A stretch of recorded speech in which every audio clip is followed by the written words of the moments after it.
Act చేసిన దాని మీద మీ భూములు భద్రంగా ఎగిరిపోతాయి, కొట్టేస్తారు, కబ్జాలు చేస్తారని ఏదైతే ప్రచారం జరుగుతుందో అందులో ప్రధాన పాత్ర వహిస్తున్న ఈనాడు రామోజీరావు 5 నెలల క్రితమే అన్నదాత వాళ్ళ దాంట్లో ఈటీవీ ప్రోగ్రాంలు దాన్ని పొగుడుతూ ఎట్లా ప్రోగ్రాం చేశారో చూపించారు. అంటే ఆ ముఠాలో ఒక ప్రధాన పాత్ర దర్శకుడు అయిన రామోజీరావు ఎట్లా ప్లేటు మార్చాడు ఈ 5 నెలల్లో కేవలం జనాన్ని మోసం చేయడానికి, జగన్మోహన్ రెడ్డి గారి మీద ఆయన మీద దాడి చేయడానికి ఏం దొరక్క, ఇన్ అడిషన్ టు రాళ్ళు ఇవి కాక వేరే ఏది దొరక్క ల్యాండ్ టైటిలింగ్ యాక్ట్ అనే ఒక పవిత్రమైన, ఒక సాహసోపేతమైన, విప్లవాత్మకమైన ఒక కార్యక్రమాన్ని, ఒక యాక్ట్ తీసుకొస్తే దాని మీద బురద జల్లి ప్రజలను భయభ్రాంతులు చేసే దాంట్లో ఎట్లా చేస్తున్నారు తమ స్వార్థం కోసం అధికారం లేక అడ్డదారిలో రావడానికి చూపించారు. ఇలా వచ్చేసరికి ఇంకోటి మరింత మంచి ఆధారం దొరికింది.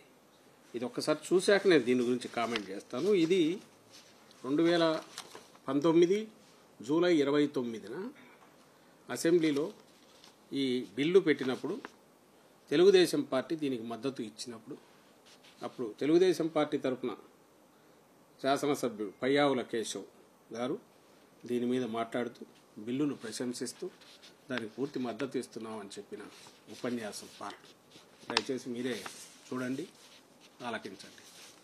ప్లే అధ్యక్ష, డైరెక్షన్ వెళ్ళినటువంటి బిల్లు అధ్యక్ష, తప్పకుండా ఈ బిల్లును మేము ఆమోదిస్తున్నాం. అయితే మంత్రి గారు చెప్పినట్టు వారు లక్ష్యాన్ని చాలా స్పష్టంగా చెప్పారు అధ్యక్ష. ఇవాళ భూమి కొనాలంటే భయపడేటువంటి పరిస్థితులు ఉన్నాయి. అది నిజమైనటువంటి టైటిల్, డిస్ప్యూటెడ్ టైటిల్ అనేటువంటిది. ఈ పరిస్థితుల్లో ఈ బిల్లు రావాల్సినటువంటి అవసరం ఉందనేటువంటిది భారతదేశ ప్రభుత్వం కూడా గుర్తించింది అధ్యక్ష. ఇది need of the hour. Land title clear గా పెట్టకపోతే ప్రాబ్లం అవుతుంది అనేటువంటి ఉద్దేశంతో భారత ప్రభుత్వం కూడా నేషనల్ ల్యాండ్ రికార్డ్స్ మోడర్నైజేషన్ అనేటువంటి స్కీమ్ ని ప్రారంభించి అన్ని రాష్ట్రాలని కూడా దీన్ని ఇంప్లిమెంట్ చేయమని చెప్పి కోరడం జరిగింది అధ్యక్ష. కర్ణాటకలో భూమి పేరుతో ఈ ప్రాజెక్ట్ ఇప్పుడు ఇంప్లిమెంటేషన్ లో ఉంది అధ్యక్ష. మంత్రి గారు మాట్లాడుతూ ఇట్లాంటిది ఎక్కడైనా ఉందా లేదా ఇట్లాంటి ప్రాజెక్ట్ అనేటువంటి చెప్పారు అధ్యక్ష. ఇది మన దేశానికి కొత్త కావచ్చు కానీ ఇది 1858వ సంవత్సరంలోనే ఆస్ట్రేలియాలో ఉంది అధ్యక్ష. ఇది torrent system of land titling అనేటువంటి విధానం ఏదైతే ఉందో, అంటే wear state guarantees the title, ఇది దాదాపు 150 సంవత్సరాల క్రితమే ఆస్ట్రేలియాలో ఉంది. దాని తర్వాత చాలా దేశాలు దీన్ని ఇంప్లిమెంట్ చేశాయి. మన దేశంలో కూడా రాజస్థాన్ లో 2016లో ల్యాండ్ టైటిల్ యాక్ట్, ఇదే యాక్ట్ దాదాపు సిమిలర్ గా ఉన్నటువంటి యాక్ట్ ని రాజస్థాన్ కూడా పాస్ చేసింది అధ్యక్ష. ప్రాక్టికల్ గా ఇంప్లిమెంటేషన్ లేక ఇంకా వాళ్ళు కూడా పోయినట్టుగా కనపడడం లేదు అధ్యక్ష. ఆశయాలు మాత్రం చాలా గొప్ప ఆశయాలు అధ్యక్ష. ఆచరణలో ఈ ప్రభుత్వం కాదు అధ్యక్ష, ఎవరు చేపట్టినా కూడా చాలా సమస్యలతో కూడుకున్నటువంటిది, చాలా కాంప్లికేషన్ తో కూడుకున్నటువంటిది.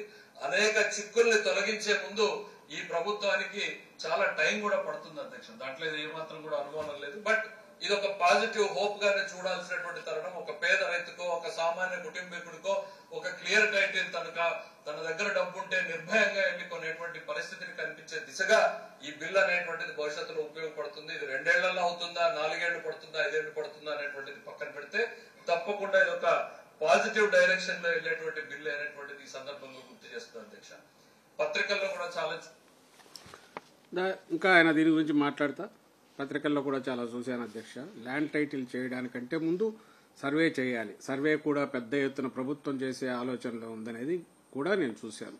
చాలా మమ్మత్ ఎక్సర్సైజ్. రాష్ట్రాన్ని మొత్తం రీసర్వే చేయడం అంటే ఎప్పుడో 1900 సంవత్సరంలో ఈ ల్యాండ్ సర్వే డిపార్ట్మెంట్ క్రియేట్ చేయబడితే 1970 వరకు మనకు అప్డేటెడ్ రికార్డు రాలేదు. అంటే 70 సంవత్సరాల పాటు ఈ భూమిని సర్వే చేయడానికి పట్టిన టైం మనం 2 సంవత్సరాలు అంటున్నాం. బహుశా టెక్నాలజీ మన దగ్గర ఉన్నట్టు ఇలా దీన్ని మంచి ఇదేనంటూ కింద ఆఖరికి వచ్చేసరికి మళ్ళీ లాస్ట్లో కూడా ఈయన ముక్తాయింపుగా ఖచ్చితంగా ఇది ఒక పాజిటివ్ డైరెక్షన్లో వెళ్లే బిల్లు, దీనికి మేము మద్దతు తెలుపుతూ సెలవు తీసుకుంటున్నాను అని పయ్యావుల కేశవ్ అసెంబ్లీలో తెలుగుదేశం పార్టీ తరఫున దీనికి మద్దతు తెలుపుతూ ఇచ్చిన ప్రసంగం.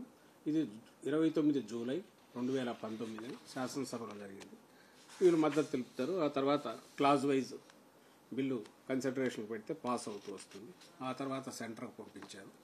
అక్కడ సెంటర్లో ఒకసారి వాళ్ళు అక్కడి నుంచి మళ్ళీ సూచనలు క్వరీస్ వేసి మళ్ళీ వెనక్కు డిఫరెంట్ డిపార్ట్మెంట్స్ నుంచి రావడము పోవడము ఇది 2-3 సార్లు జరిగింది. అది నేను కూడా ఎక్స్ప్లెయిన్ చేశాను. సో దీన్ని బట్టి ఏమర్థమవుతుంది, ఈ తెలుగుదేశం పార్టీ దీన్ని పూర్తిగా మద్దతు తెలిపిన యాక్ట్, ఇది అసెంబ్లీలో మద్దతు తెలిపిన యాక్ట్.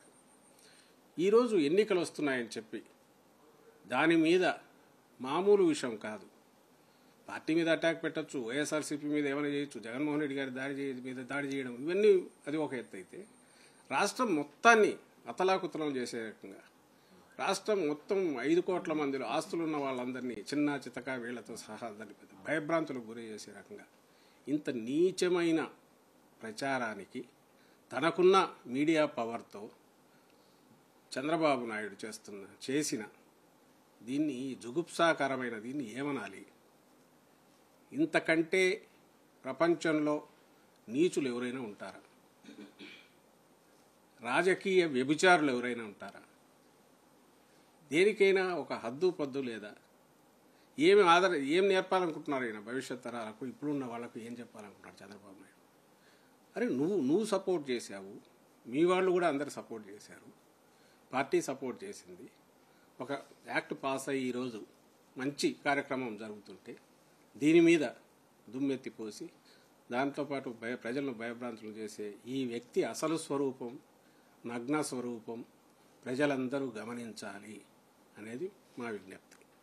వీడియో మొత్తం ఉంది, అందరికీ పంపిస్తాం, పబ్లిక్గా చూడండి, అనుమానాలు ఉండే వాళ్ళు చూడండి. దీన్ని బట్టి ఏమర్థమవుతుంది, రాష్ట్రంలో ఉన్న అధికార పక్షం ఇది ప్రతిపాదిస్తే ప్రతిపక్షం కూడా దీన్ని పూర్తి మద్దతు ఇచ్చిన యాక్ట్ ఇది. ఈరోజు దానికి రాజకీయ ప్రయోజనాల కోసము నీకు అధికారంలోకి రావాలనే ఆత్రంతో ఏమీ అస్త్రాలు లేక జగన్మోహన్ రెడ్డి గారి మీద, వైఎస్ఆర్ కాంగ్రెస్ పార్టీ మీద, ప్రభుత్వం మీద ఆఖరికి దిగజారి దీనికి నువ్వు పూనుకున్నావు చంద్రబాబు నాయుడు. ఇది అందరూ గమనిస్తున్నారు. ఈ రాష్ట్రానికి పట్టిన చీడ నువ్వు అని ఎప్పుడు అంటుంటాం కదా, అది మరోసారి రుజువైంది. ఇది అందరూ గమనించాల్సిందిగా కోరుతున్నాం. బీజేపీ పాలిత రాష్ట్రాల్లో కూడా ఈ చట్టం అమలులోకి రాలేదు, కానీ జగనే ఎందుకు ఇంత తొందరపడుతున్నాడు చట్టం తేగానే అనేది తెలియజేస్తున్నాం. ఎందుకు వాళ్ళే ఆదర్శప్రాయమైంది అన్నారు. పైగా ఇది ఇంకో భూమి అనే పేరుతో కర్ణాటకలో ఉంది అన్నారు, సెంటర్ చేస్తోంది ఇది అన్నారు, రకరకాలు అన్నారు. క్వశ్చన్ ఈజ్, నువ్వు అప్రిషియేట్ చేసావు, నీ పార్టీ అప్రిషియేట్ చేసింది, ఈరోజు ఇంప్లిమెంట్ చేస్తున్నారు. దీని మీద ఆ రోజు ఏమన్నారు, పైగా ఆస్ట్రేలియాలో ఎప్పుడో 1700లో ఉంది, 1800లో ఉన్నారు. మేము అదేనేది, ప్రపంచం అంతా ఉంది. ఇది ల్యాండ్ టైటిల్ అనేది ఒక క్లియర్గా ఉండడం అనేది ఎంత అవసరమో, ఇంత మోడర్న్ ఏజ్కి కూడా ఇది చేయలేకపోవడం కరెక్ట్ కాదు అనే ఉద్దేశంతో ఒక ఆదర్శప్రాయమైన నిర్ణయం జగన్మోహన్ రెడ్డి గారు తీసుకుంటే దాని మీద ఈరోజు అడ్డగోలుగా ఆరోపణలు చేయడంతో పాటు ఈ రకరకాల దీన్ని తీసుకురావడం అనేది దారుణము. మరి కూడా ఇది క్వశ్చన్ చేయదగ్గది. రెండవ విషయం, నువ్వే బిల్లుకు మద్దతు ఇచ్చావు యాక్ట్ చేయడానికి, యాక్ట్ చేయడంలో నీ రోల్ ఉంది. ఇప్పుడు నేను రాగానే ఈ యాక్ట్ రద్దు చేస్తానంటున్నావు, మేనిఫెస్టోలో పెట్టావు. మరి దీనికి సంజాయిషి ఇవ్వాలి. ఈ చట్టం ల్యాండ్ టైటిలింగ్ చట్టం రద్దు చేస్తానని తెలుగుదేశం పార్టీ మేనిఫెస్టోలో ఆ రోజు చట్టం కావడానికి మద్దతు ఇచ్చిన తెలుగుదేశం పార్టీ చంద్రబాబు నాయుడు ఈరోజు రద్దు చేస్తాననేది దీని అర్థమేమి? ఆయన బోన్లో నిలబడి సంజాయిషి ఇవ్వాలా? ఇది ప్రజాకోర్టు, ఎన్నికలు వారం రోజుల్లో జరుగుతాయి, 10 రోజుల్లో జరగబోతున్నాయి, వారం రోజుల్లో రాబోతున్నాయి. కాబట్టి ఆయన ఖచ్చితంగా దీనికి కూడా సంజాయిషి ఇవ్వాలి. ఆ రోజుకు ఈ రోజుకు తేడా అయింది.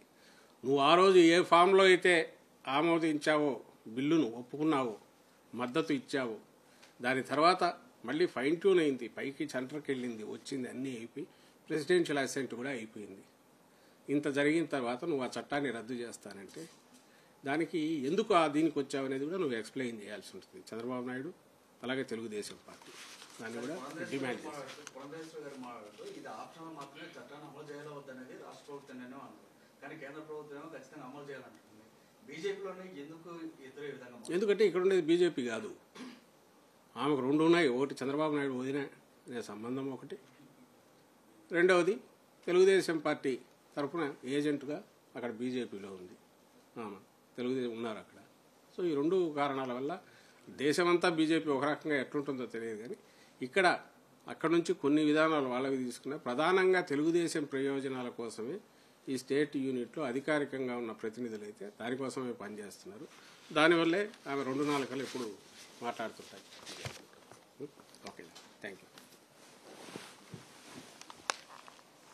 మా నమ్మకం నువ్వే జగన్, మా నమ్మకం నువ్వే జగన్, మా నమ్మకం నువ్వే జగన్, నమ్మకం నువ్వే జగన్, నమ్మకం నిన్నే జగన్.